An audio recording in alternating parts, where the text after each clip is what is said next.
Hey, what's going on, guys? Hope you all are doing well today. Elliot here.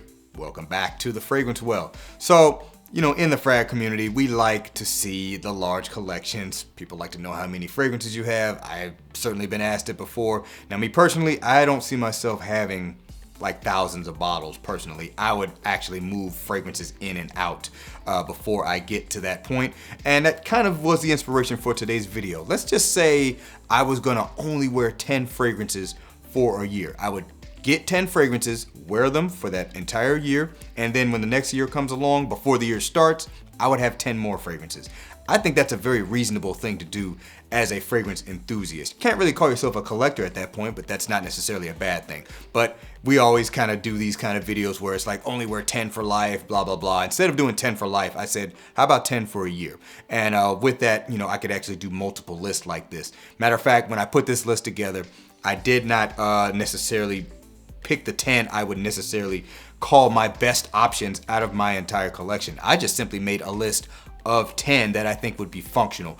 Covers most of the situations I would need a fragrance for, covers what I would wear them to, what I would wear them for, how long I would need them to last, the variety of fragrance types, that I like to wear. I kind of considered all of that in my fragrance choices. So obviously there's 10 of them. Let's go over them right now. But before we get started, please remember to like the video, subscribe to the channel if you haven't already, and please hit that bell icon, enable notifications so you can be notified when I upload new videos. Let's get into it.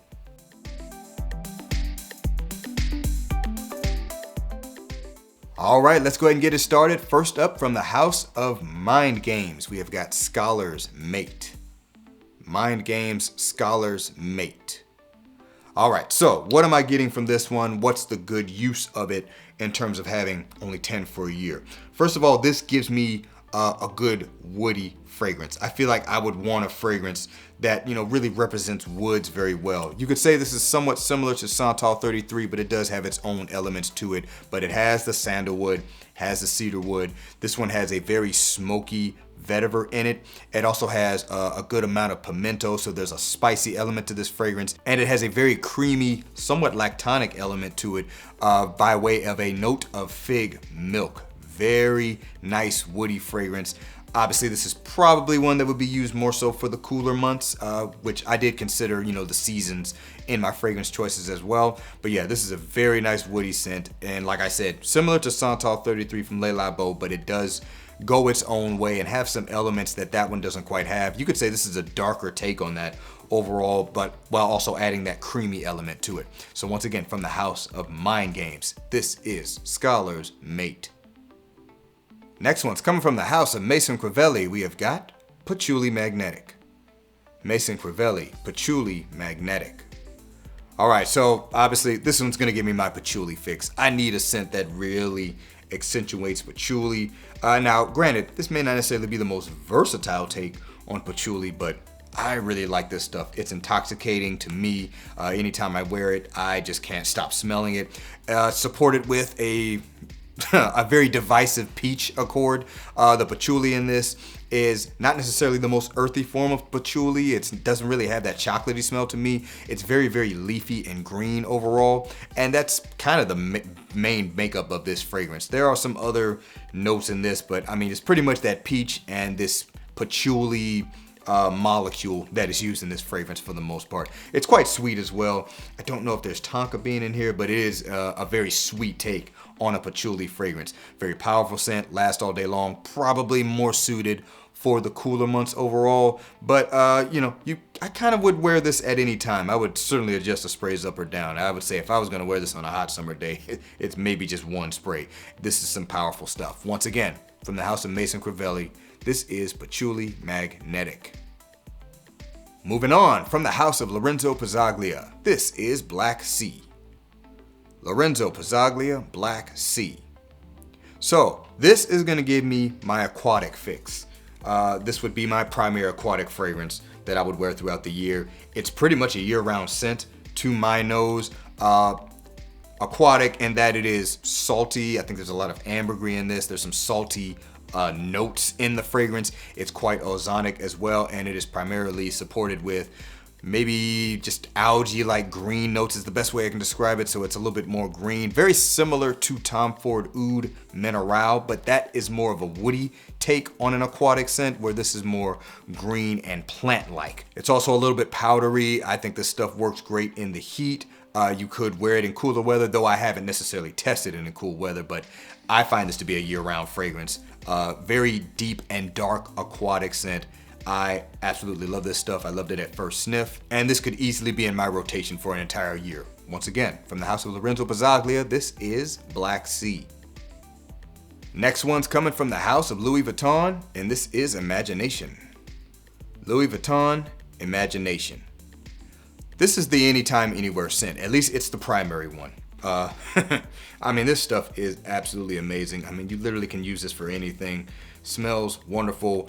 Primarily a black tea fragrance mixing with a lot of ambroxan. There's some cinnamon and ginger in this, so it has this sparkly, bright freshness to it. A little bit clean as well, just a dash of neroli in there, giving it a clean element to it.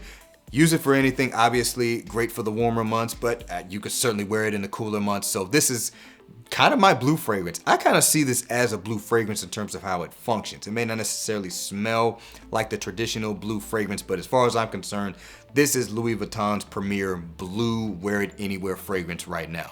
Once again, from the house of Louis Vuitton, once again, this is Imagination.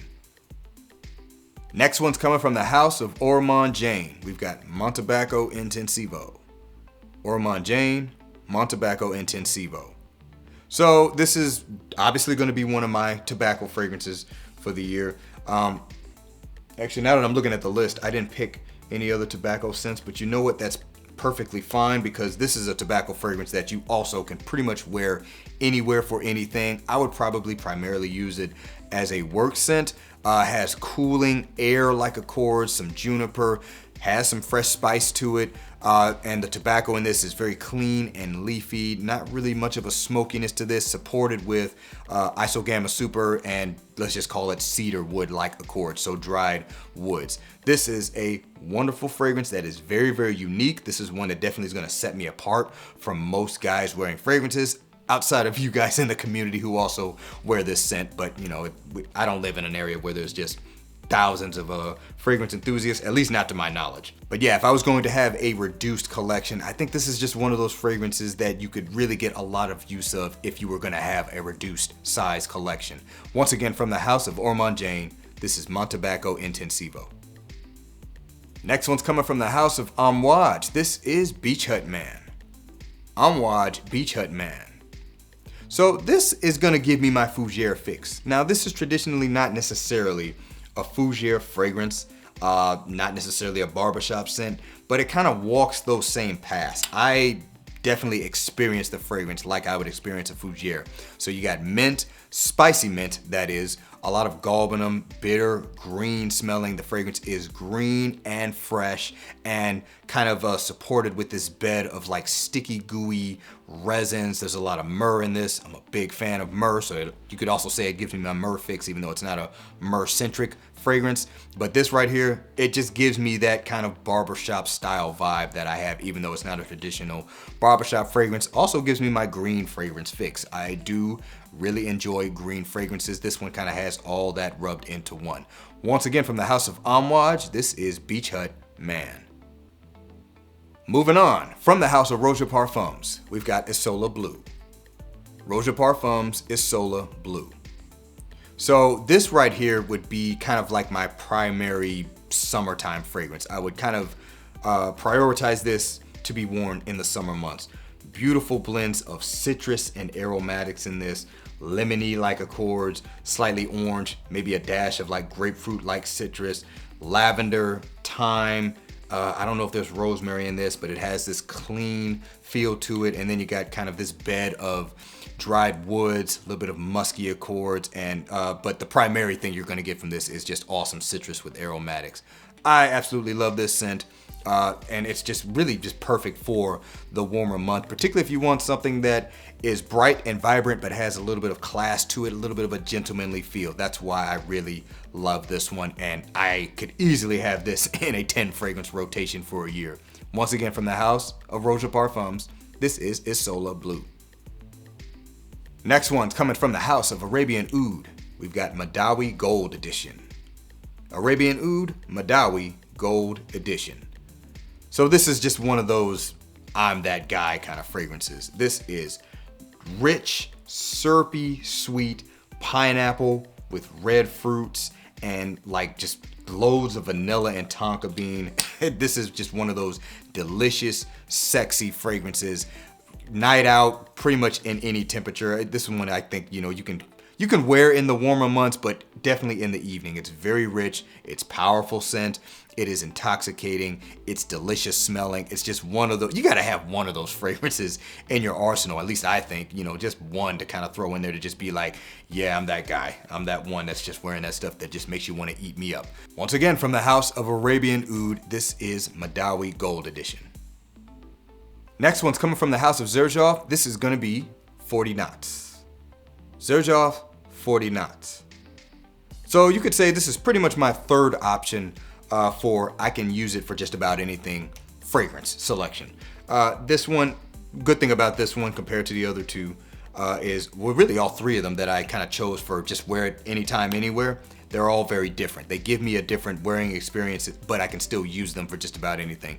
This one is probably the most amber focused of the three. It has kind of this sea breeze accord in it, so it just kind of smells like sea air. A good amount of sweetness in here. They call it a honey accord. I don't know what it is exactly. It doesn't necessarily smell like vanilla or tonka bean per se. Those are kind of, your primary sweet notes, but it has a sweetness to it, and it just kind of has this kind of salty, ambery feel. It's a very interesting fragrance, but I mean, for those who know about this scent, this is just one that has something special about it that you can pretty much just use for anything, assuming you don't overspray it. This is some powerful stuff. That's another thing. I'll get plenty of use out of it. Don't really have to worry about running out of juice, so to speak. Once again, from the house of Xerjoff, we have got 40 knots. All right, last but not least, also from the house of Xerjoff, this is going to be Alexandria II. Xerjoff Alexandria II. This one checks a couple of boxes. Number one, it gives me some oud. I gotta have some oud throughout the year. Did I have any other oud for? No, I did not. So this is the only one with oud.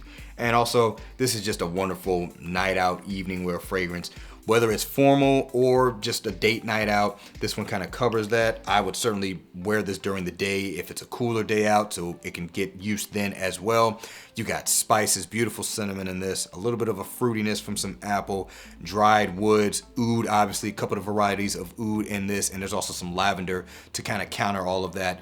This is a wonderful fragrance. It's one of my favorite in my collection. It's one that if I were going to reduce my collection size down overall, this has to be there. I have to have this one in here. It doesn't matter if I don't necessarily wear it all the time. I mean, I got a lot of stuff. I don't feel a need to wear this all the time. But if I had a reduced collection, this would get a lot more wear. I would wear this plenty, particularly for those evening occasions. Once again, from the house of Xerjoff, this is Alexandria II. All right, guys, that was a list of 10 fragrances for a year. I do plan to do this a couple more times, particularly if there's some good response from the video. So hey, let me know down in the comments below if you had to wear 10 fragrances for a year. What are those 10? Looking forward to seeing what you guys have to say.